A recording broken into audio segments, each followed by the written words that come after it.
Hello good morning. आज हम market analysis करेंगे जो है 26 अगस्त 2025 के लिए।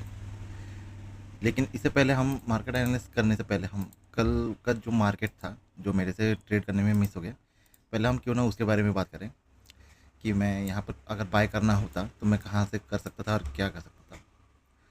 तो सबसे पहली बात, मार्केट ने जिस तरह से यहाँ पर ओपनिंग दिया है, यहाँ से जिस तरह से ओपनिंग दिया है, इवन यहाँ पर क्लोजिंग प्राइस का जैसे सपोर्ट लिया, तो मैं यहाँ पर इस कैंडल पर नहीं तो इस कैंडल पर तो आराम से मेरा यहाँ पर कॉल साइड का पोजीशन बाय हो सकता था।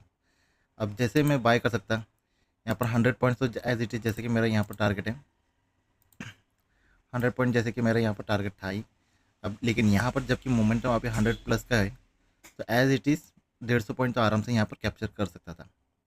और अगर मैं यहाँ से लेता तो 160 मिनिमम।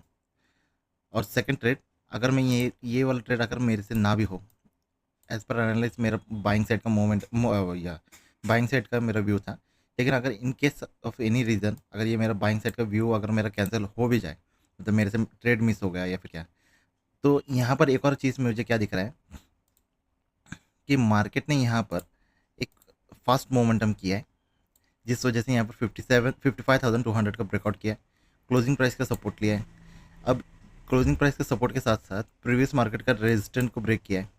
अब ये तीनों को देखते हुए यहाँ पर कौन एक्टिव होगा? बायर्स। यहाँ पर बायर एक्टिव होंगे क्योंकि first first momentum, second round level breakout, third previous closing price का सपोर्ट, एंड फोर्थ यहाँ पर प्रीवियस मार्केट का रेजिस्टेंस। अब ये सब देख के जैसे यहाँ पर बायर एक्टिव होंगे, हम मार्केट में इन बायर्स को टारगेट करते हुए हम यहाँ पर सेलिंग साइड का भी पोजीशन ले सकते थे। अब अगर यहाँ से भी ना हो तो यहाँ से तो 100% मेरा सेलिंग साइड का पोजीशन हम ले सकते थे। अब यहाँ पर कैसा हुआ, थोड़ा बहुत गिरा, रेजिस्टेंस ब्रेक हुआ, रेजिस्टेंस को ब्रेक होने के बाद यहाँ पर छोटे मोटे बायर्स एक्टिव हुए, अगेन मार्केट ने गिरावट किया, गिरावट करके छोटे मोटे बायर्स आए, अगेन गिरावट हुआ, इवन राउंड लेवल का भी ब्रेकआउट हुआ। जैसे ब्रेकआउट हुआ छोटे मोटा गिरावट के साथ यहाँ पर क्लोजिंग प्राइस का भी ब्रेकआउट हो गया। अब इतना सब कुछ ब्रेकआउट होने के बाद यहाँ पर जैसे प्रीवियस क्लोजिंग प्राइस का भी ब्रेकआउट हुआ, यहाँ पर सेलर्स एक्टिव हुए।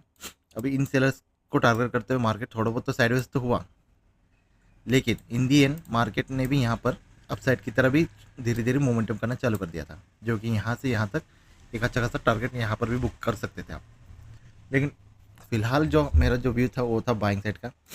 तो मेरा जो बाइंग साइड का पहला व्यू था, एक है यहाँ पर और सेकंड है यहाँ पर, मतलब यहाँ पर सेलिंग साइड का और यहाँ पर बाइंग साइड का। क्योंकि यहाँ पर बाइंग साइड का इसलिए क्योंकि यहाँ पर गिरावट के साथ छोटे मोटे जो आसपास का रिटेल सेलर्स है, मार्केट पहले उनको टारगेट करेगा। अब यहाँ पर 2 कैंडल रेट गिरने की वजह से, इवन क्लोजिंग प्राइस का ब्रेकआउट होने की वजह से यहाँ पर सेलर्स में भी और भी एक्टिव होना चालू हुए होंगे। लेकिन यहाँ के जो भी सेलर्स है वो अपना पोजीशन इजीली नहीं निकाले, क्योंकि मार्केट उन्होंने में भी यहाँ से गिरेगा करके इस तरह से होल्ड है ये सोचते हुए। लेकिन मार्केट पहले उनको निकाला, एसएल क्रिएट किया, एसएल क्रिएट करने के बाद मार्केट ने यहाँ से उन बायर्स का स्टॉप लॉस हंटिंग करते हुए नीचे की तरफ गिरावट किया। तो ये था मेरा मंडे का ट्रेड लॉजिक। अगर मैं बाय कर सकता था तो ये कर सकता था। अब बात करते हैं मार्केट में एनालिस का। सेंसेस में अगर देखें तो शुरू करते पहले, सॉरी शुरू करते सब सेंसेस से। सेंसेस में देखे तो एक अच्छा खासा गैप अप ओपन हुआ, उसके बाद गिरावट हुआ, लेकिन मार्केट ने इंडियन अपसाइड ही होल्ड किया। इवन मार्केट ने यहाँ पर 81,800 का सपोर्ट लेके छोटा मोटा डाउन साइड गिरावट करके एंड डबल बॉटम बनाते हुए यहाँ पर क्लोजिंग दिया है। अब अगर यहाँ पर ध्यान दे तो यहाँ पर डबल बॉटम बनने के बाद, यहाँ पर डबल बॉटम बनने के बाद यहाँ पर ऑब्वियसली बायर एक्टिव हुए होंगे। इवन यहाँ मार्केट में डाउन साइड में भी जो बायर्स है उनका हम इजीली तो टारगेट नहीं कर ना भी कर सकें, लेकिन आसपास के जैसे कि यहाँ पर 81,500 का ब्रेकआउट तक तो हम उनको टारगेट कर सकते हैं। तो उन्हें इन बायर्स को टारगेट करते हुए हम यहाँ पर flat, gap up and gap down तीनों में हम यहाँ पर सेलिंग साइड का पोजीशन जरूर लेंगे। ओवर द अलग मार्केट में अगर प्रीवियस मार्केट को भी हम अगर कैलकुलेट करें तो अपर साइड के सेलर्स को तो हम यहाँ पर टारगेट नहीं कर सकते। अब ये मोमेंटम छोटे मोटे रिट्रेस का आया था, जो कि इन सेलर्स को छोटे आसपास के जैसे कि यहाँ पर के या फिर राउंड लेवल तक का जो भी सेलर्स है उनको निकालने के लिए।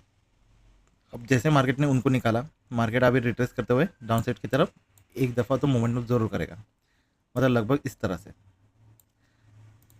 अब बात करते हैं बैंक निफ्टी 50 की। निफ्टी 50 में भी एक ही जैसा मोमेंटम है।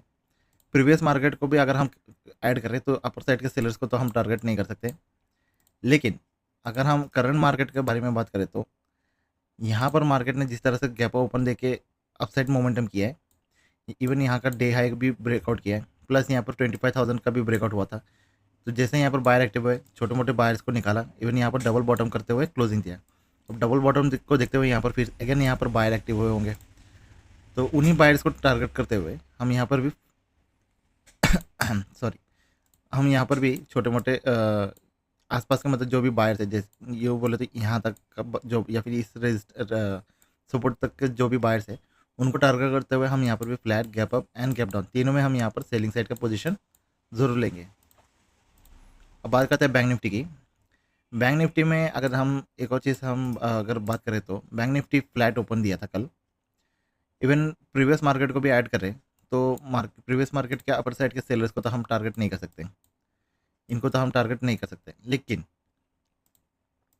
अगर हम सॉरी अगर हम ये इस मार्केट में सिर्फ बात करें तो इस मार्केट के जितने भी मतलब मोमेंटम है अगर उसे हम ध्यान दें तो मार्केट ने फ्लैट ओपन देके जैसे अपसाइड जितना अपसाइड की तरफ मोमेंटम किया उतना ही क्लोजिंग प्राइस का भी ब्रेकआउट करके आसपास के बायर्स को तो ऑलरेडी निकल गया, लेकिन यहाँ पर छोटे मोटे जिस तरह से मोमेंटम हुआ, इवन मार्केट ने यहाँ पर बाकी दो इंडेक्स के हिसाब से यहाँ पर भी बायर एक्टिव होंगे।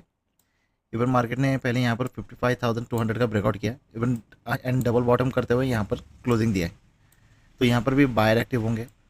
तो उन्हीं बायर्स को टारगेट करते हुए हम यहाँ पर भी flat, gap up and gap down तीनों में हम यहाँ पर भी सेलिंग साइड का पोजीशन लेंगे।